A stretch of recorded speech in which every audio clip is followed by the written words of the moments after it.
I'm Josh Walthers. I work at Southwest Cheese in security. I've been doing it for about 11 years. I'm Emily Walthers. I work at ENMU. And this is Raylan, our daughter. She's 5. You want to tell him anything about you?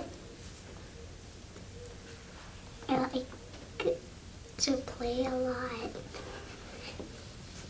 So we met at a bank. We actually met online, but our first in-person meeting was at a bank in Texaco because Josh told me that if I hit Texaco city limits to not keep going or I would go past him. So I stopped at the Citizens Bank of Clovis Texaco branch and told him to come and get me so I wouldn't get lost.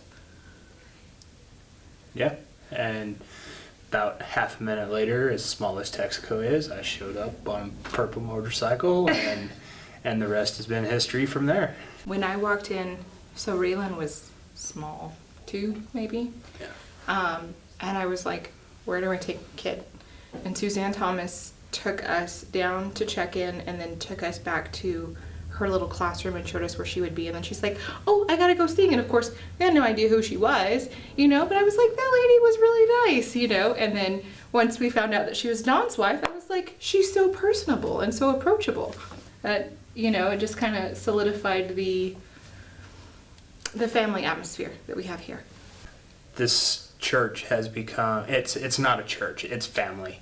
We are definitely in the body of Christ. Everybody here has helped us through hard times. It's just stuff like a random text message. Hey, we're thinking of you. Hey, just want to check on you, brother. How's it going? This has really become our family. Mm-hmm. And the whole "it takes a village to raise a child." So many people have stepped in with Raylan, and she goes around and hugs everybody. Like, everybody's her family, and she's safe here. And okay, so Raylan is a hugger, and she's a little tall. Franklin's a little short, and she tends to hug ambush people, so it doesn't usually end up logistically matched very well. So one day after church on Sunday, she just grabs Franklin and she's just hugging him, and we're trying, like, Raylan, no, trying to pull her away because Franklin's like, no, Raylan. And so she lets go, but no sooner than she lets go does she go around the back and hold on for dear life because we're just trying to pry her off of him. And Nothing else left to say except for 3 embarrassed adults.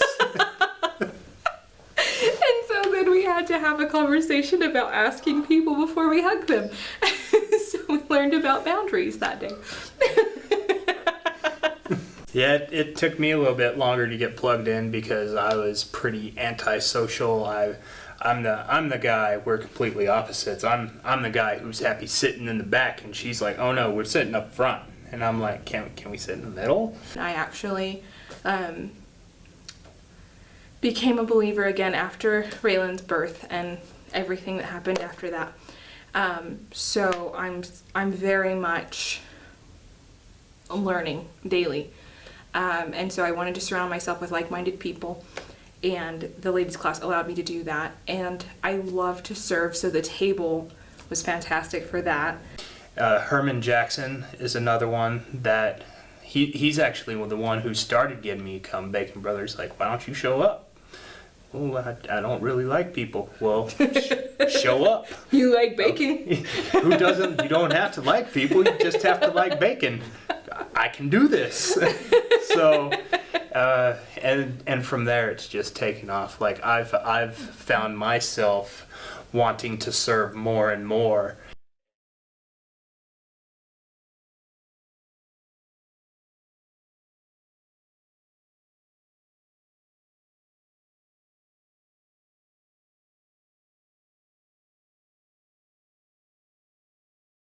God has definitely delivered me out of the hands of harm, because I was on a super destructive path, and it's people, or I say people, me and Emily, neither one of us finding out the other day.